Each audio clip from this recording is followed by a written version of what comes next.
सलीम शेरवानी जी, राजाराम पाल जी, रमेंद्र सिंह मुन्ना जी, अभिजीत सिंह सांगा जी, ओम प्रकाश कटेरिया जी, भूधर नारायण मिश्रा जी, भाई और बहनों, बुजुर्गों, आप सबको यहाँ बहुत बहुत स्वागत। यूथ कांग्रेस के कार्यकर्ता, एनएसयूआई कांग्रेस पार्टी के कार्यकर्ता, आपको भी यहाँ बहुत स्वागत, नमस्कार। दूर दूर से आप आए, इसके लिए मैं बहुत आभारी हूँ। कीमती अपना समय दिया, इसके लिए आप सबको धन्यवाद। 2004 में हम चुनाव लड़ रहे थे। मैं अमेठी का चुनाव लड़ रहा था, पूरे हिंदुस्तान का चुनाव हो रहा था। हमने आपसे 20-25 वायदे नहीं किए। हमने आपसे सिर्फ एक बात कही, देखिए हमारी नीयत साफ है, हमें वायदों की जरूरत नहीं है। हम आपसे सिर्फ एक बात कहेंगे, दिल्ली में कांग्रेस पार्टी की सरकार बनेगी तो वो आम आदमी की सरकार होगी, गरीबों की सरकार होगी, पिछड़े लोगों की सरकार होगी, मजदूर किसान की सरकार होगी, महिलाओं की, हिंदू मुस्लिम सिख ईसाई की सरकार होगी। और जो भी हमें कमजोर दिखाई देगा, जो भी पीछे रह गया है, उसकी हम पहले मदद करेंगे। ये हमने आपसे कहा था। बाकी पार्टियां आई, वायदे शुरू हो गए। बीजेपी के लोगों ने कहा इंडिया शाइनिंग, अंग्रेजी में नारा दिया, आप लोगों को याद होगा। इसका मतलब हिंदुस्तान चमक रहा है। 5 साल राज किया और कह दिया भैया इंडिया शाइनिंग, हिंदुस्तान चमक रहा है, हमें वोट दीजिए। बाकी पार्टियां आई, किसी ने आपसे कहा भैया मुफ्त में बिजली देंगे, मुफ्त में पानी देंगे, ये कर देंगे, वो कर देंगे। आपने दिल्ली में कांग्रेस पार्टी को जिताया। आपने कहा देखिए आप अपने वायदे रखिए, हमें चाहिए आम आदमी की सरकार, सही नियत वाली सरकार, हम कांग्रेस पार्टी को समर्थन देंगे। 2004 में मनमोहन सिंह जी प्रधानमंत्री बने। पहली बात हमने क्या की, आपके पास आए, आपसे पूछा भैया एक बात बताइए, दिल्ली में आपकी सरकार है, आम आदमी की सरकार है, बताइए आम आदमी को क्या चाहिए। आपने हमें कहा देखिए शहरों में आसानी से रोजगार मिलता है, अमीर लोगों को आसानी से रोजगार मिलता है, गांव में रोजगार नहीं मिलता। ऐसी एक योजना निकालिए जिससे गांव में रोजगार मिले, जिससे गांव में मजबूती आए। मनरेगा पैदा हुआ, 100 दिन का रोजगार, 120 रुपए प्रतिदिन, 12,000 रुपए हर गरीब परिवार को गारंटी करके हमने दिलवाए। सोच किसकी थी? सोच किसकी थी?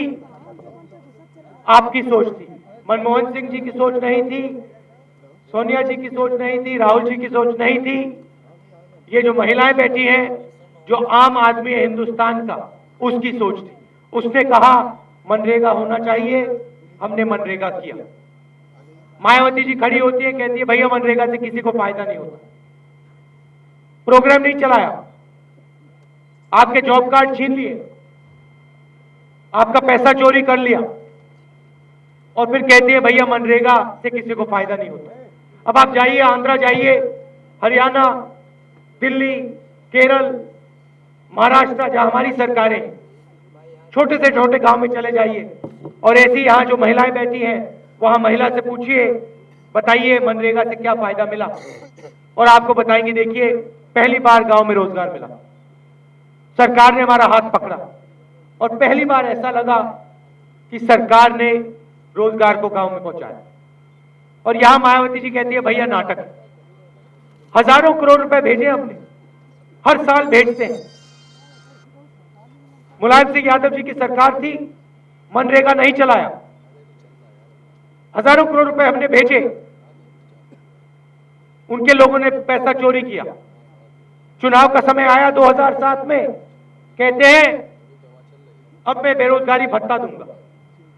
अगर उन्होंने प्रोग्राम चला लिया होता तो बेरोजगारी भत्ते की जरूरत नहीं। आप लोगों को बेरोजगारी चाहिए या रोजगार चाहिए?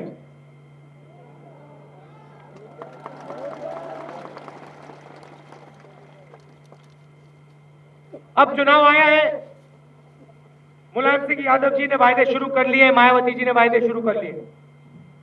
मुलायम सिंह यादव बुंदेलखंड गए, बुंदेलखंड की जनता से कहते भैया सुनो, मुझे चीफ मिनिस्टर बनाओ, मैं बुंदेलखंड को इजराइल में बदल दूंगा। बुंदेलखंड में सूखा पड़ा था, बुंदेलखंड के लोग रो रहे थे। मुलायम सिंह यादव चीफ मिनिस्टर थे, विपक्ष के बड़े नेता थे, एक बार बुंदेलखंड नहीं गए, कोई मदद नहीं की बुंदेलखंड के लिए।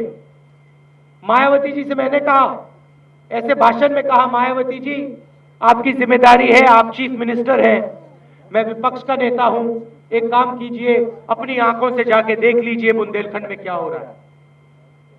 मायावती जवाब देती है राहुल गांधी नाटक कर रहा है।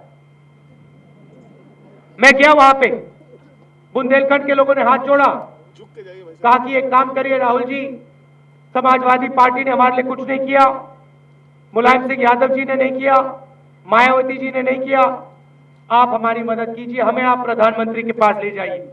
मैं ले गया, 8,000 करोड़ रुपए दिए प्रधानमंत्री ने बुंदेलखंड के कुओं के लिए, सिंचाई के लिए, किसानों के लिए, मजदूरों के लिए, सड़कों के लिए।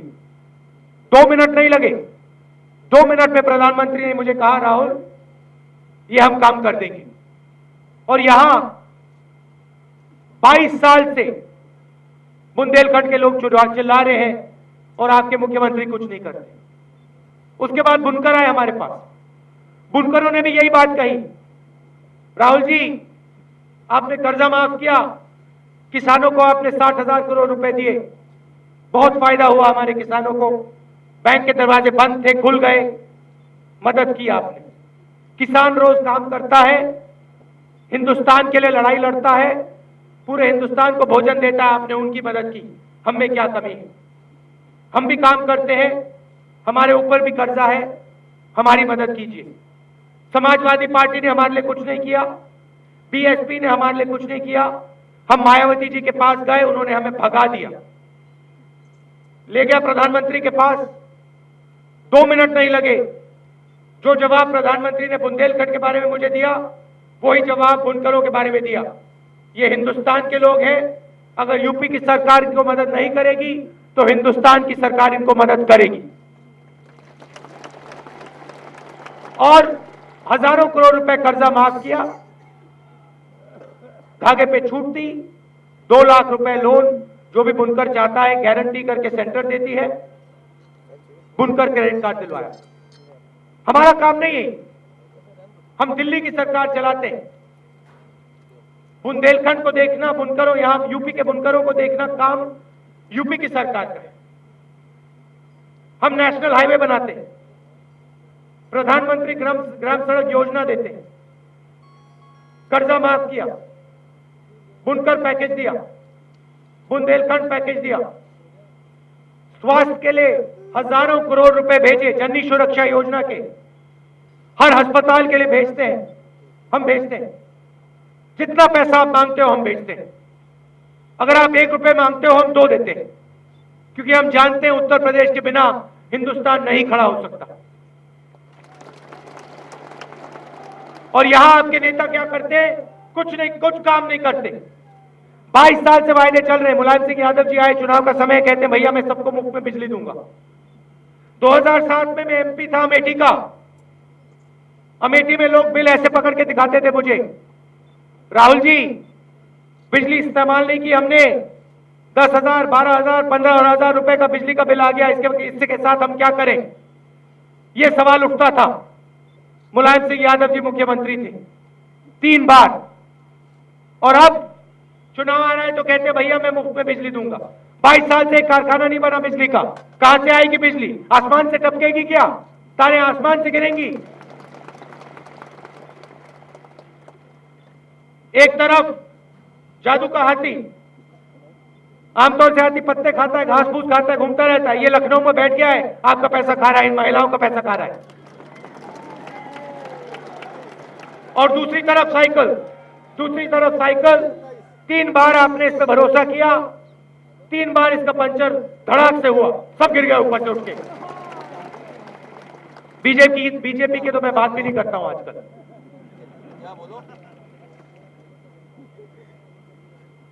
2004 में उनको लगा था भैया चुनाव जीत गए, बड़े मुस्कुरा रहे थे।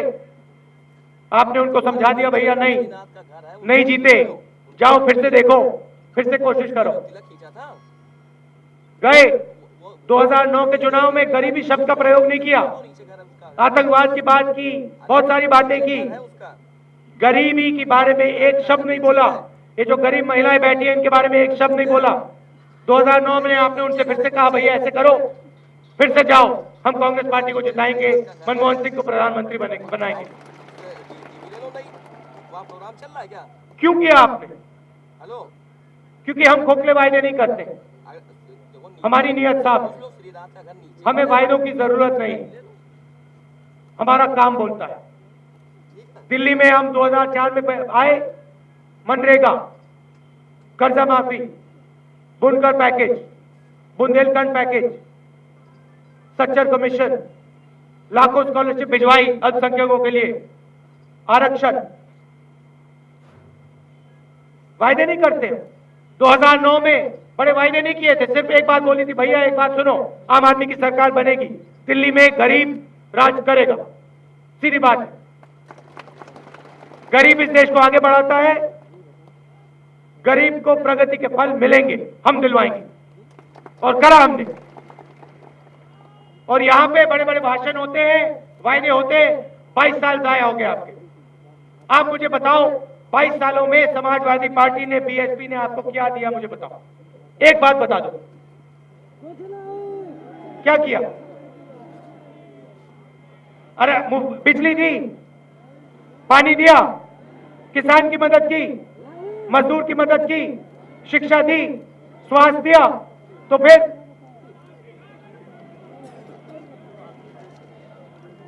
वायदे दिए, आपका भरोसा लिया, चोरी की, वायदे लिए, आपका भरोसा लिया, चोरी की, ये किया इन्होंने। अब आप उत्तर प्रदेश को बदलो, 22 साल हो गए, बहुत टाइम जाया हो गया आपका, बाकी प्रदेश आगे चल रहे हैं, महाराष्ट्र दौड़ रहा है, केरल दौड़ रहा है, दिल्ली दौड़ रही है, हरियाणा दौड़ रहा है, आंध्रा दौड़ रहा है। आपके लोग जाते काम करते, हरियाणा में काम करते हो, फावड़ा चलाते हो, सड़कें बनाते हो, फायदा आपको मिलता है, हरियाणा को फायदा मिलता है। दिल्ली में मेट्रो बना दी, दिल्ली के लोग चल रहे हैं उस पर, हमारा मजदूर जा सकता है मेट्रो पे? नहीं जा सकता। कब बनेगी उत्तर प्रदेश में मेट्रो? कब बनेगी यहां पे सड़कें?